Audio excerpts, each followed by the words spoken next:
Hello and good morning. This is Joy News Desk. I am Amisi Nyamiche Thompson. Coming up this hour, Teachers and Educational Workers Union Ghana on strike and want recognition on university councils. We engage stakeholders here on our desk.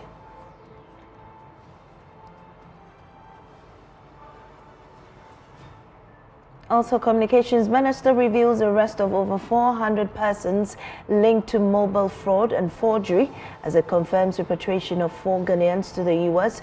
for prosecution of allegations of romance scam. Over 400 persons were arrested from 8 different nationalities. In that particular raid, we seized 4,000 mobile phones. Well, details as the minister vows to crack down on nude content on social media app TikTok in a bold move to sanitize social media. I'm deeply concerned about some of the content on TikTok. Life, sex, and explicit material on TikTok is completely unacceptable. Well, Wale residents say curfew is negatively affecting their business and livelihood. We'll hear from them and also engage the Regional Security Council. The reason why we say the curfew is not a real curfew, it's not true curfew because a lot of people, they broke their stores and take their items. Plenty. One of some guy, we call it Osumbi. After the Osumbi there, he's selling phones, tellies, lot of things. And we've got updates on the regional, so the National Science and Math quiz on our desk. Please stay, we'll be right back.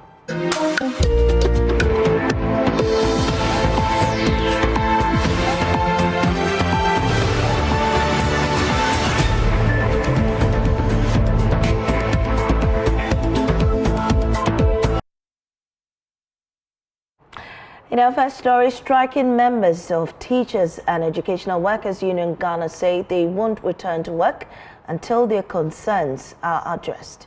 The union has declared an indefinite nationwide strike over Ghana Tertiary Education Commission's refusal to recognize their representatives on university governing councils.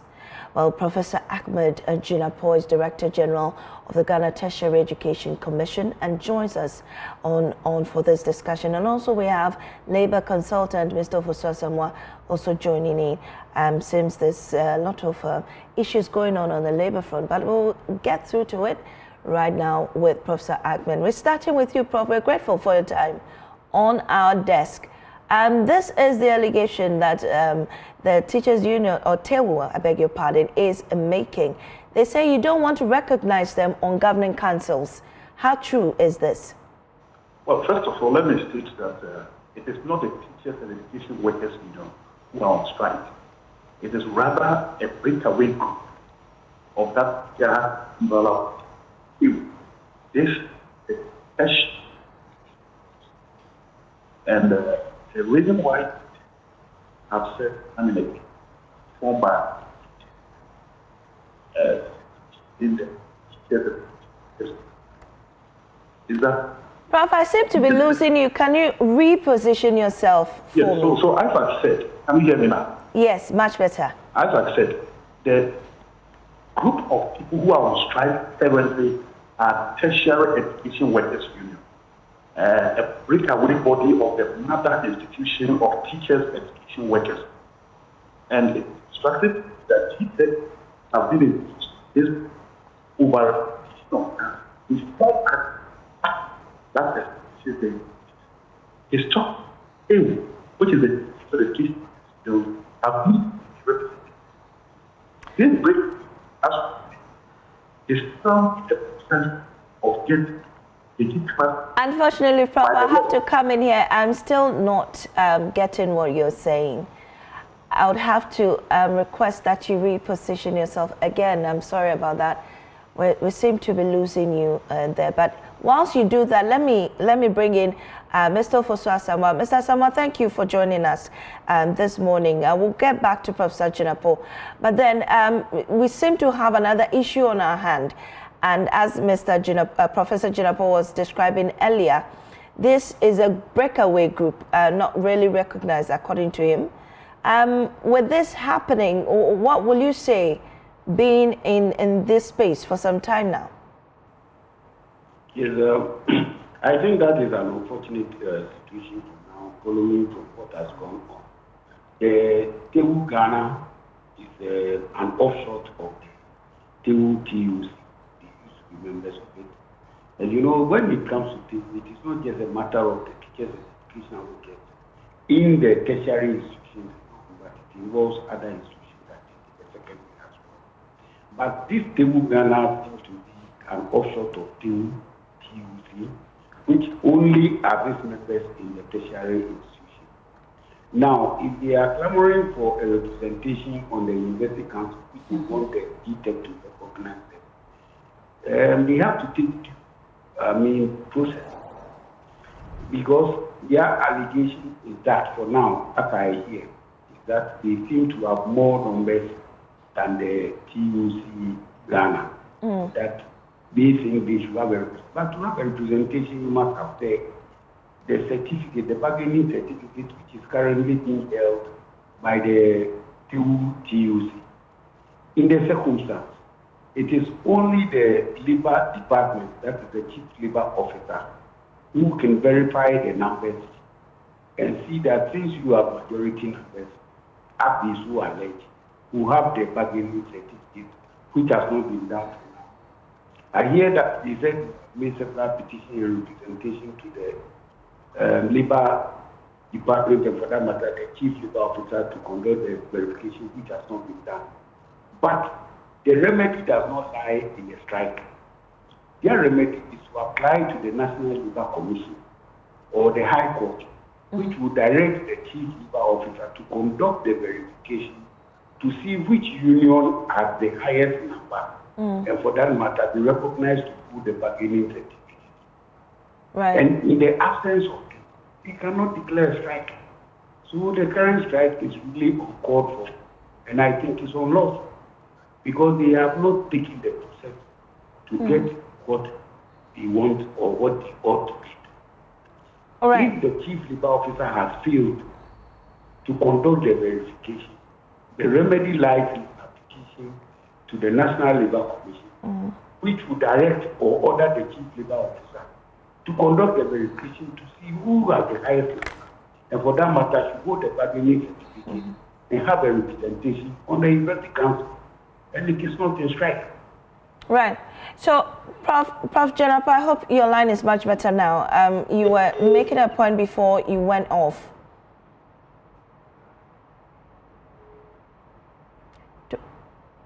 Unfortunately, we've lost Professor Jennifer, but we have the labor consultant, Mr. Samoa, with us. Mr. Samoa, you were making the point that there has to be some verification process to ensure that these people are there. But then we still do not take away the fact that these are still workers in the system and they have concerns. Does it take away the concerns or their grievances, even if they are not part of the mother body? What I am saying is that, yes, they are concerned, but the genuinity of the concern must be pursued within the law. You are claiming that, yes, TEWU-TUC has at all times existed, for which they were members. Now they are broken away from TEWU-TUC to form TEWU-Gh, which comprises of workers in the tertiary institution as against the TEWU. Now, if you are claiming that you have a larger representation, and for that matter, you should have a representation of the University Council as against the TEWU-TUC. The first thing is for the apply to the chief labor officer to conduct a verification to see that since you are the majority, you should hold the bargaining certificate. That has not been done. If they have applied to the chief labor officer or the labor department to conduct the verification, which may have been refused or failed to be done, the remedy is to apply to the National Labor Commission or the High Court to direct the chief labor officer to conduct the verification and then see who should be issued with the bargaining certificate, and then it qualifies you to serve on the University Council. That has not been done. So if they are saying that they have applied to the chief labor officer and he has failed to discharge his duty, then they have to apply to the National Labor Commission to direct and compel the chief labor officer if he fails. to conduct the verification. So the strike is premature and quite unnecessary, Right. I think, because it falls flat on the face of the law. It is not a solution.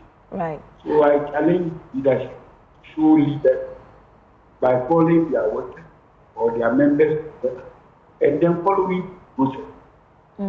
Well, we have Professor Ahmed Jinapor back on the line. Prof, we lost you there a while ago, and you were saying that this is a breakaway body from the mother body, but I'm sure they still have the numbers and they have grievances.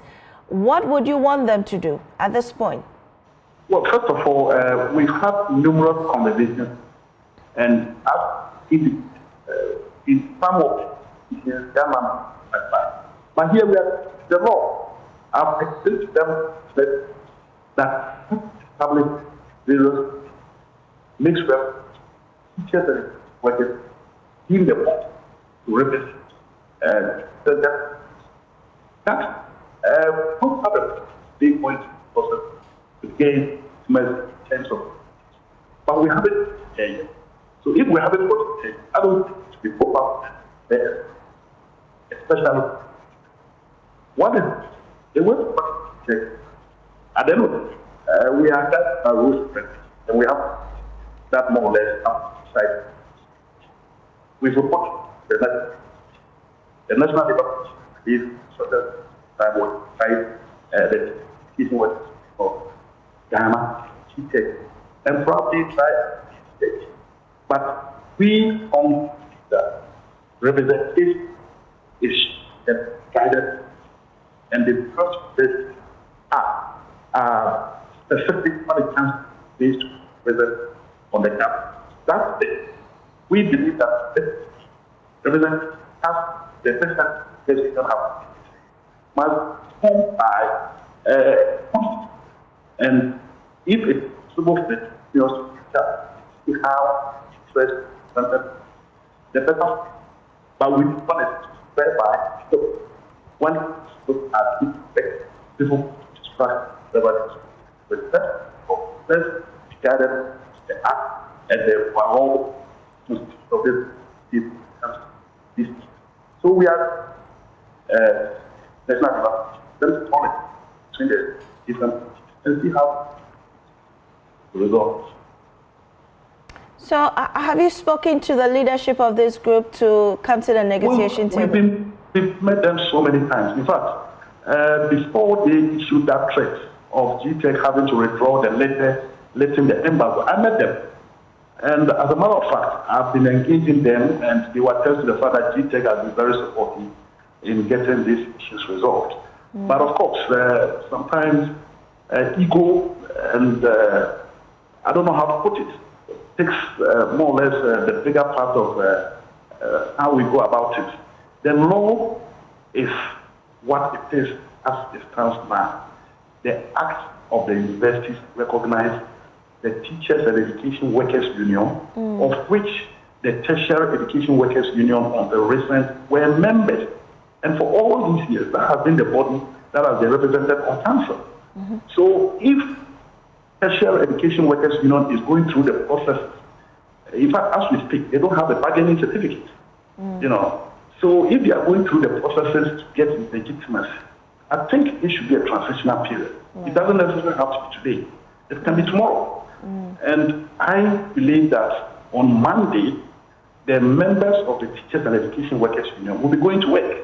As you know, we have the Teachers and Education Workers Union and the Tertiary Education Workers Union on all the campuses. TEWU will definitely be going to work. There's no doubt about it. The Tertiary Education Workers Union, who will not be going to work, GTEC will continue to engage them. And we are more interested in getting an amicable solution to this issue. In as much as we appreciate their concerns, they need to follow the law. That is all why we are calling it. But Prof, I get where you're coming from. However, these are also workers who work at certain campuses. And this will put some pressure on the TEWU, the mother body, if I should put it that way, or come Monday. How then are you going to, you know, block that gap or fill in that gap when these people aren't working? The way we are going to fill that gap, as I indicated, is to refer the issue to the National Labour Commission. The National Labour Commission is a constitutionally mandated body to deal with these issues. And as the Tertiary Education Workers Union leaders were to the fact that TEWU-Gh has always been the for them to put on the on the. We are a team. We are not part of the institution that more or less tries the. But at the end of it, my position is that this should not be the reason why they should go on strike, informed by representation of council. No, it shouldn't be the case. Because Tertiary Education Workers Union will attest to the fact that they are still in the processes of getting legitimacy. And as I indicated, even currently, notwithstanding their mandate in some institutions, they don't have a packaging certificate. That is a fact. The laws of the various universities informed by the Act is very specific on which union is supposed to be represented. You go to Kwame University of Science and Technology, where TEWU-Gh, based on the data that was submitted to TEWU-Gh by management of that institution, have the largest number. The Act is unequivocal. It says Teachers and Education Workers Union. And this is what has been happening all over the years, of which Tertiary Education Workers Union happen to have amended. So if they've broken out, they need to make sure that the law is more or less amended in a manner that accommodates them. If it doesn't, and you continue to put an embargo as was done by TEWU-Gh about a week ago, somebody will take you on legally because the law is unequivocal when it comes to that representation. So I think moving forward by next week, we should be able to resolve this. Right. My only concern and caution is that the Tertiary Education Workers Union should not take the law into their hands. In fact, it happened at UTS, where a sworn-in TEWU member was attacked by a group of people, and in fact, we had intelligence that they are threatening to go and disrupt council meetings. I don't think we are going to allow that. Right. Let's go according to the stipulations of the law. It is in their right to declare strike, but it is also instructive to state that once the legally mandated body, which is LLC, based on its investigations and its ruling, says that they should go back to work, they have no option than to go back to work and follow the legal process through an appellate body, which probably could be the court. But we don't want to get there. Let's try as much as possible not to create any form of confusion on the campus. Thank you so much. Thank you to Professor Ahmed Jinapor, Director General of the Ghana Tertiary Education Workers Union. And then also we had on the line Mr. Asamoah, who is Officer Asamoah, is labor consultant, giving us details on the strike by TEWU-Gh. Now in the northeast region, I beg your pardon, residents of Wale Wale are asking the Regional Security Council to review a curfew imposed earlier this year. They say the curfew has disrupted commercial activities in the area. Elias Otanko reports. Local business owners, particularly those reliant on nighttime trade, are reeling from the economic fallout of the curfew. Yusuf Mashu disclosed the collapse of her mother's food joint due to the prolonged curfew. People are suffering. Some people are there, their businesses are in the night. So when it's just around 9:30, you see that the town will be very quiet, which is very bad. Me, for instance, my mother used to sell food in the night. She has to stop. So we are pleading with the government to do something about it. Wale Wale, a key thoroughfare for goods moving between Burkina Faso, Bunkuru and Togo, has seen a sharp decline in commercial activity. Salifu Amshetu has been selling water and drinks along the Tamale-Bolga road. She said the curfew has almost collapsed her only livelihood venture. According to her, due to low sales, she now struggles to pay her children's school needs. Other businesses, including sausage operators, over-the-counter owners, mobile money operators, have also reported low earnings driven by the curfew. Curfew has also stifled Wale Wale's nightlife, with restaurants, bars and social gatherings paused shuttered during the restricted hours. Residents accustomed to lively evenings now face quiet streets patrolled by security forces. Adding to the woes of the residents, there has been a rise in theft, with unidentified elements exploiting the curfew to commit burglaries and ransacking up shops. The residents shared their frustrations. The security personnel has chased all of us inside the houses, and then thieves had access to our properties. My wife's store last week was broken, and then they went away with a lot of items.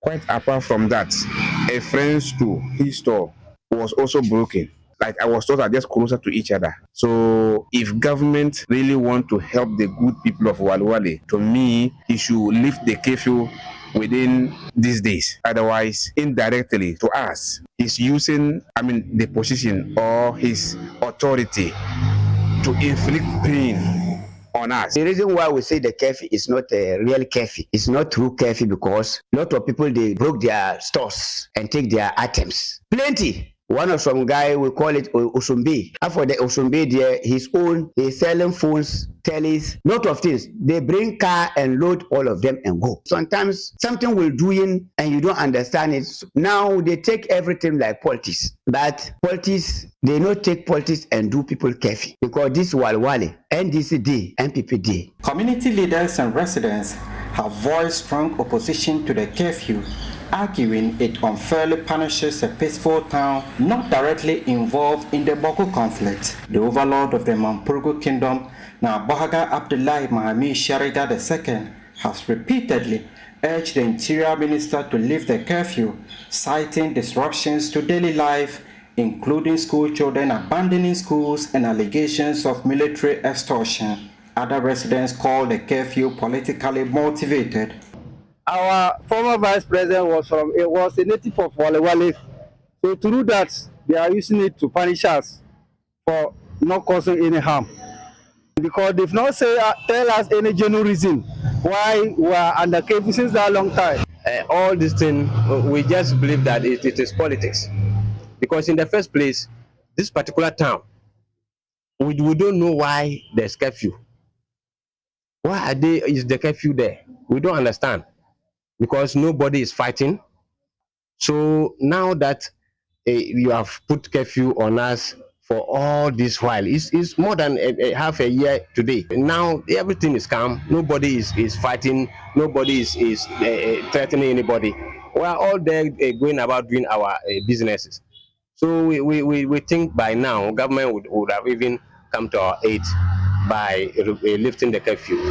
The Northeast Regional Minister Ibrahim Tia acknowledged the economic strain but defended the curfew as necessary to protect lives amid escalating violence. He is now facing increasing calls from across the region for his immediate removal. As Walewale grapples with these challenges, the community remains caught between the need for security and the urgent desire to restore its economic and social vibrancy. Elias Sutanko reporting from Walewale for Joy News. Well, in other stories, Communications Minister Sam George has revealed the arrest of more than 400 individuals linked to various cyber crimes, including fraud, forgery, and romance crime. Now, the suspects were arrested at two separate locations in Tema and Sogakope in special operations by the Cybersecurity Agency and the Ghana Police Service. The following report has more. Cyber fraud and romance scam have become a growing trend which government is finding ways to deal with in a move to curb the menace. Early this week, the Federal Bureau of Investigations, FBI, and Interpol, in partnership with Ghanaian counterparts, repatriated a businessman, Joseph Bedu Boating, also known as Dada Joe Remix, to the U.S. to face prosecution over allegations of duping unsuspecting American citizens of over $1 million in a romance scam. Communications Minister Samuel Nate George, at a press conference on Thursday, provided some updates on the matter as he revealed over 400 individuals have also been arrested in Ghana over similar cases. As of today, 4 of the 5 persons have been successfully apprehended, 3 have been extradited, and 1 is about to be extradited to the U.S. by Interpol and the AG's office.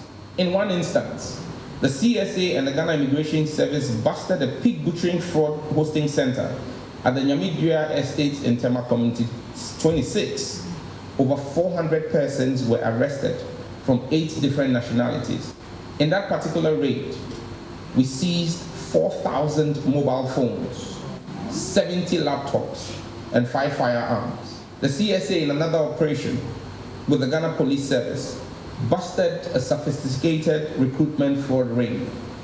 After weeks of detailed surveillance, an operation was carried out with the Ghana Police Service in Sogakope, leading to the arrest of 11 suspects, including the gang leader of the group. The gang had extensive capabilities, including forging national identity documents. They're in the cooler now, thanks to the work of the CSA. The minister also announced a number of measures to help content creators generate revenue, as well as clamp down on nudity on social media, especially on TikTok. The ministry has formally reopened engagements with PayPal to ensure full access to its service for Ghanaian users. That I'm deeply concerned about some of the content on TikTok. Life, sex, and explicit material on TikTok is completely unacceptable and against our culture and our norms. And those were parts of the conversation I held with TikTok's team to have content moderation in country.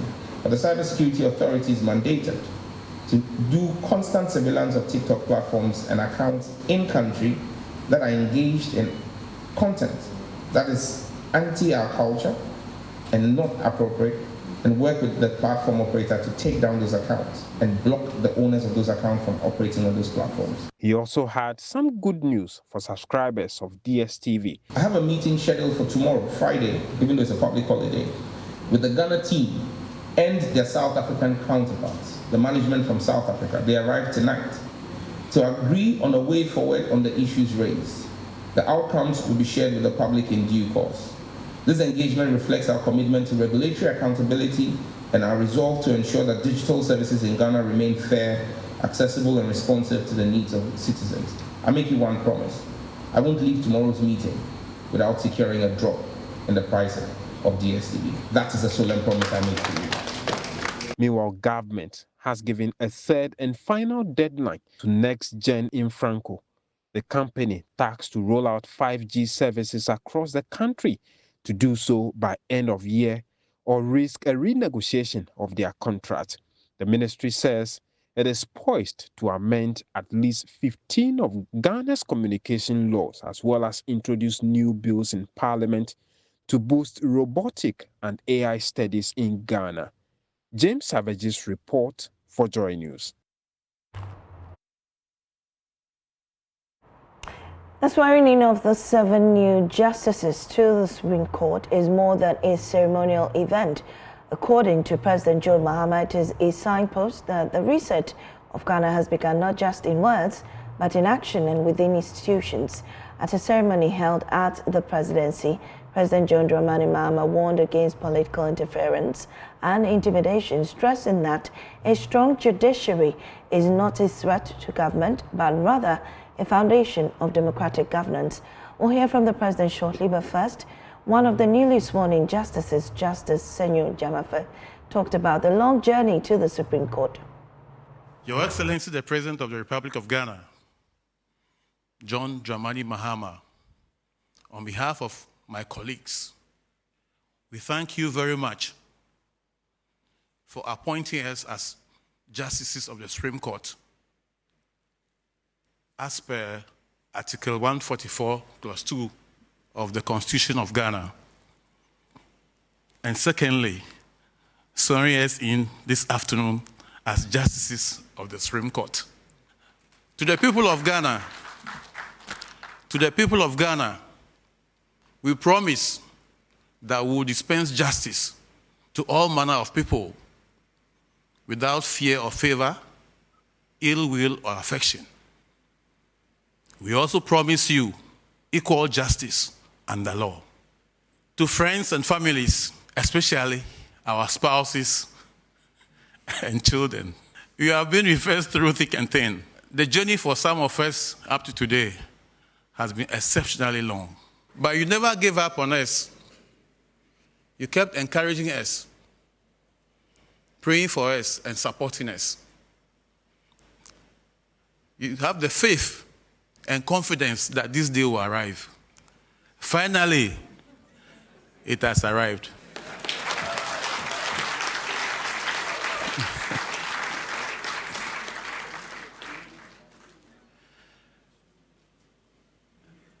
The dreadful questions that our children ask.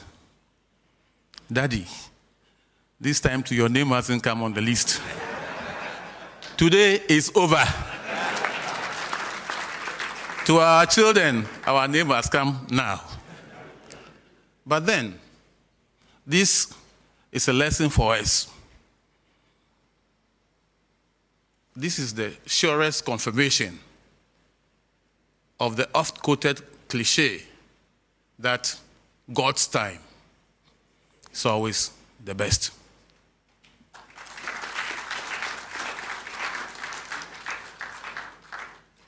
We pray that the good Lord gives us the strength to do this job given us. May God bless our homeland Ghana and bless us all. Thank you. Well, we can now hear from President Joe Mahama as he speaks about the beginning of the reset of Ghana's institutions. We must protect our courts from political interference, economic manipulation, and public intimidation. An independent judiciary is not a threat to government. It is a partner in nation building. We need justices who are not swayed by popularity or pressure, but are anchored in the Constitution and driven by a genuine desire to uphold justice without fear or favor. We need a judiciary that understands that legal certainty and predictability are essential for good governance, investor confidence, economic growth, and social cohesion. My fellow citizens, the swearing in of these new justices today is more than just a ceremonial function. It is a beacon of hope in a time where many Ghanaians are yearning for direction and renewal. It is a signpost that the reset has begun, not only in words, but also in action and in our institutions. We're building a new Ghana, one where our institutions work, leadership listens, and merit is rewarded, and justice is blind not to truth, but blind to bias.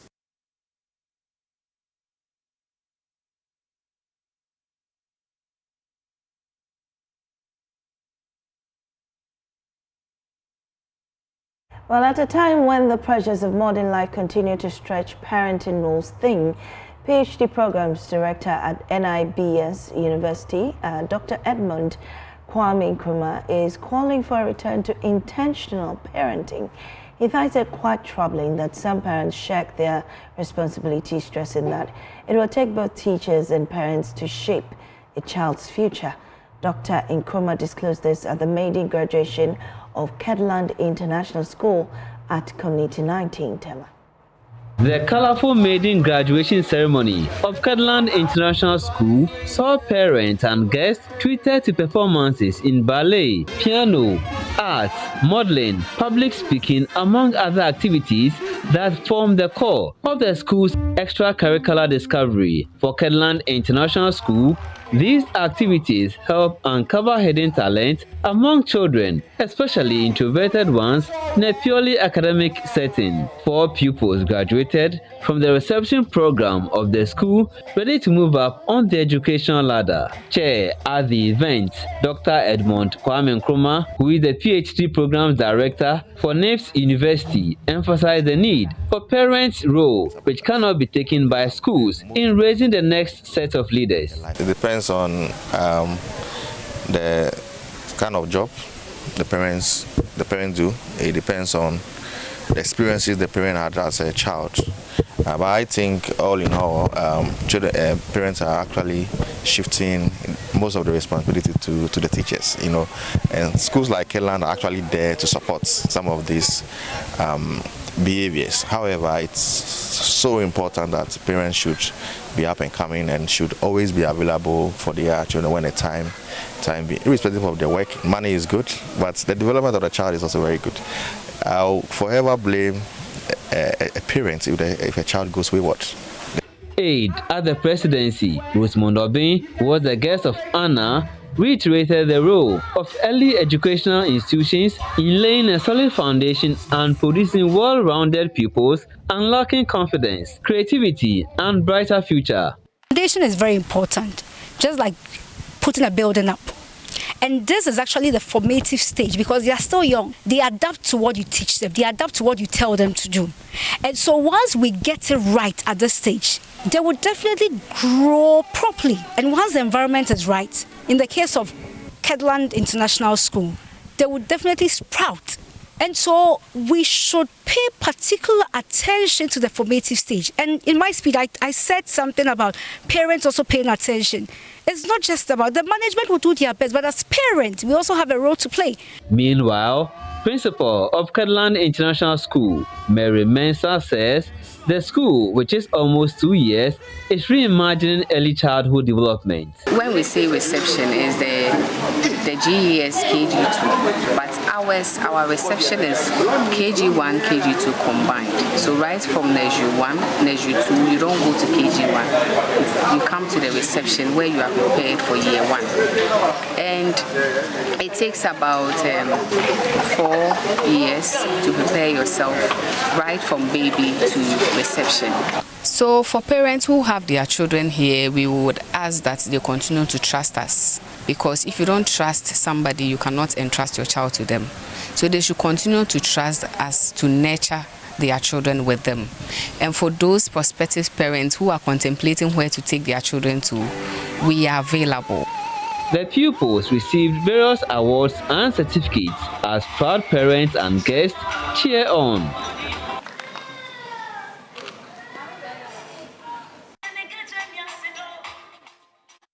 Well, let's move now to the National Science and Math Quiz, and we'll come back with more details.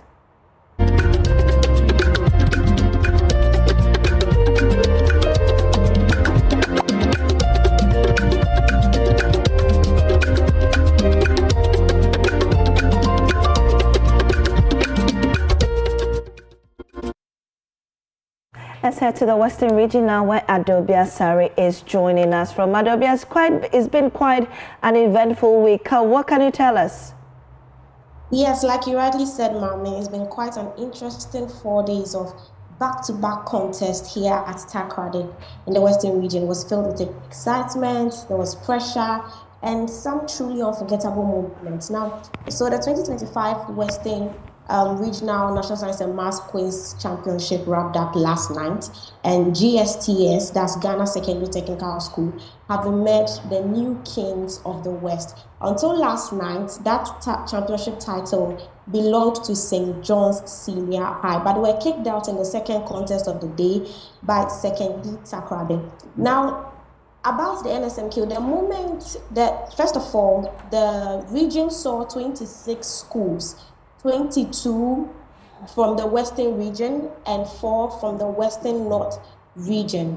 And yeah, but only 9 out of these 26 schools were eligible to battle for the regional championship. They'll be joined, they were supposed to be joined by 2 seeded schools. Now, just in case some of our audience don't know what seeded schools are, they are schools who made it to the quarterfinals in previous years. Right. That's the national championship. So they become seeded. So they don't join in the preliminary stages of competitions. They come in at some point. So in this case, the Western region had 2 seeded schools, GSTS and St. John's, who were the championship title holders. And so they joined the 9 schools, making 11 of them battling for the regional championship title. Now, but there's a condition in NSMQ which says if a school scored 40 points or more, whether or not they won in their contest, they'll still book a slot in the nationals. And in this case, the Western region saw 7 schools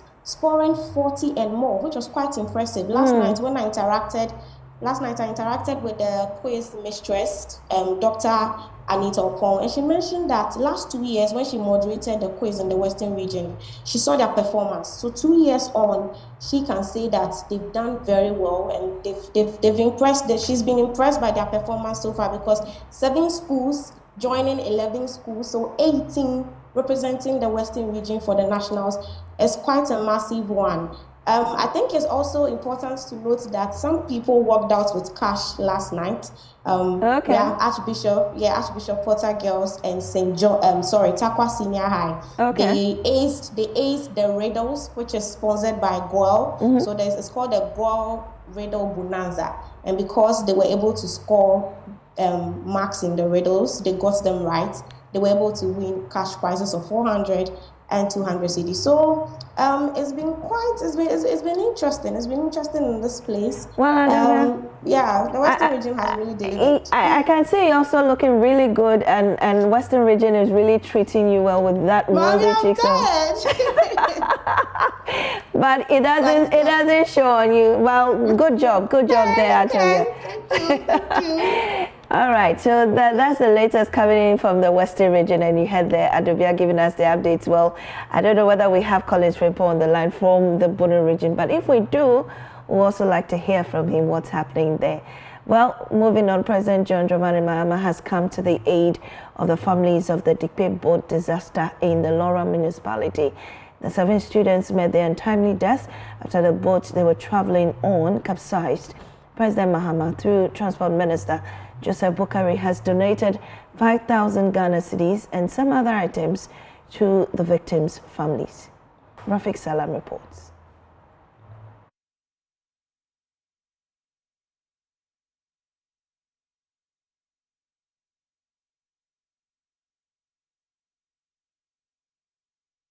On June 14, 2025, 10 students of the Laura Senior High School who went for their routine morning jogging met their untimely death when they veered off from their original plan. They joined a Burkina Faso-bound boat for a jolly ride, which later capsized, drowning all 11 occupants on the boat. 3 of them had managed to swim out of the water. The incident threw the Laura Senior High School and the Laura community into a state of shock and disbelief. The 7 drowned students, comprising of 5 females and 2 males, were later retrieved from the water by the help of local divers and handed over to their respective families for burial.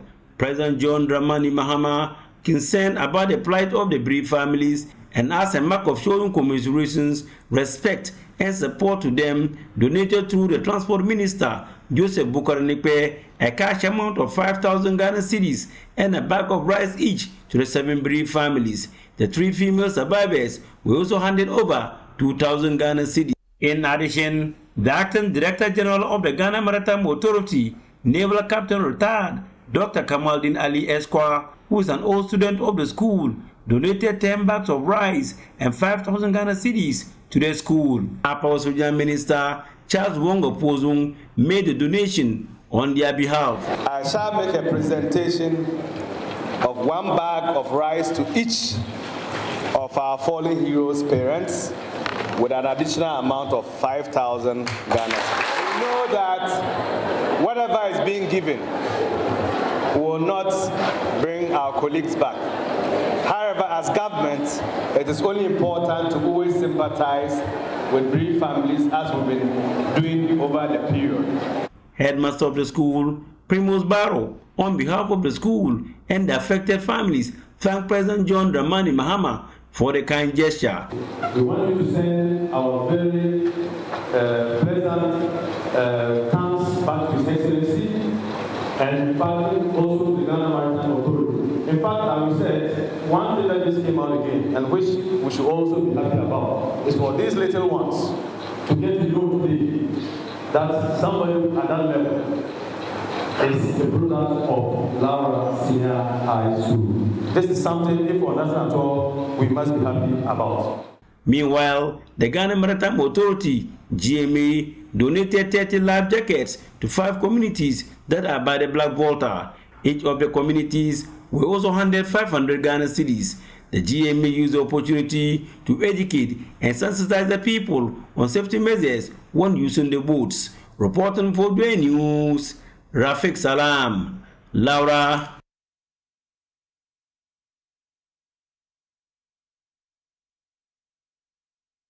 Well, you're still watching Journey's Desk with me, Mami Sinya Miche Thompson. We break, and when we return with business.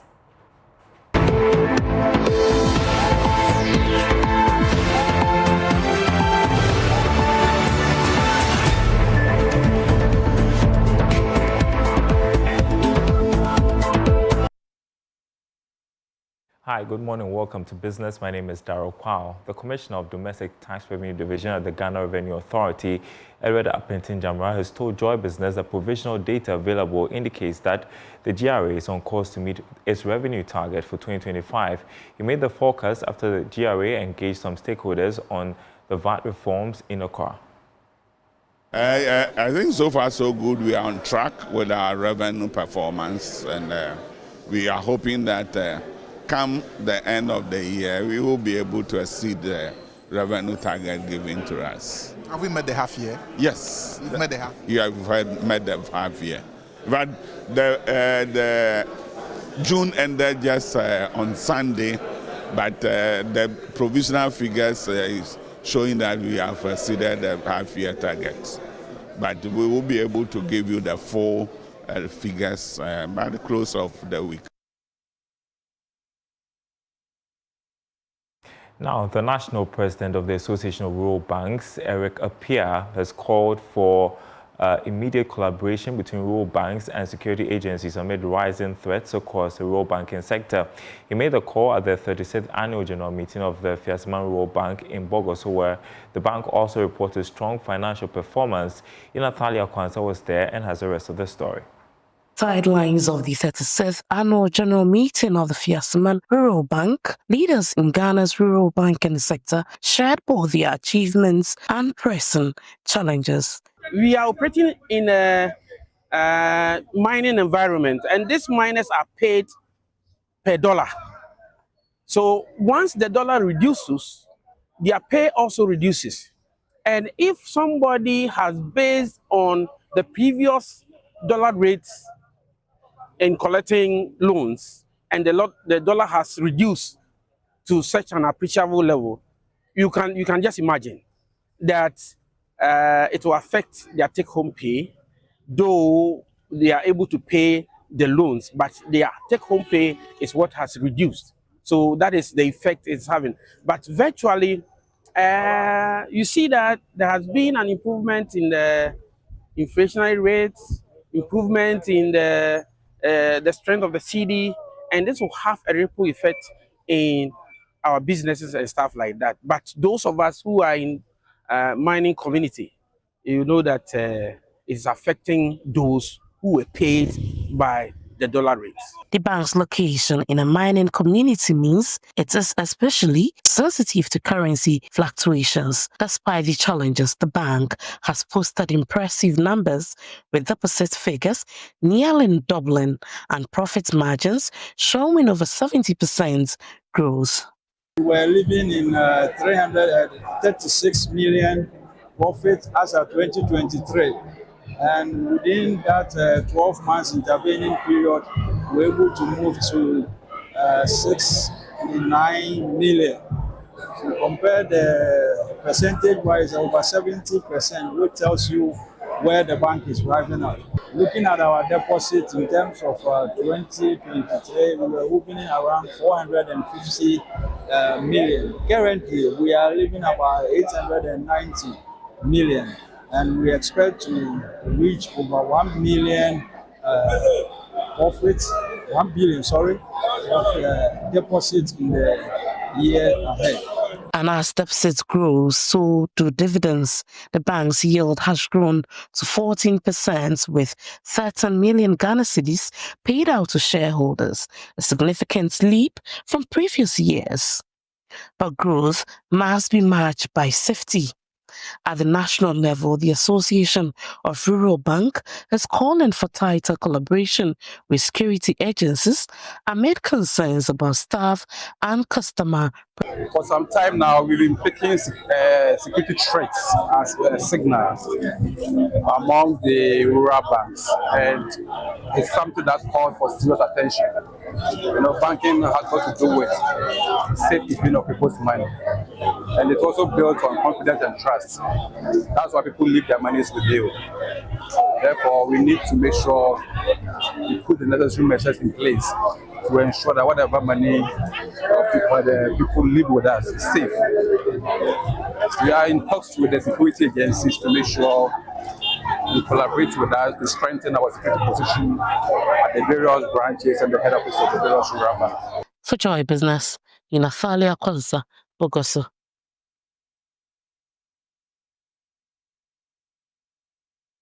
All right, that's it for this segment. More news on our website, myjoyonline.com/business. Reconstituted Financial Stability Council holds meeting. Also, Bank of Ghana's gold reserves increased by 8.05% since January 2025 to 32.99 tons in June. You know what that means for our economy, right?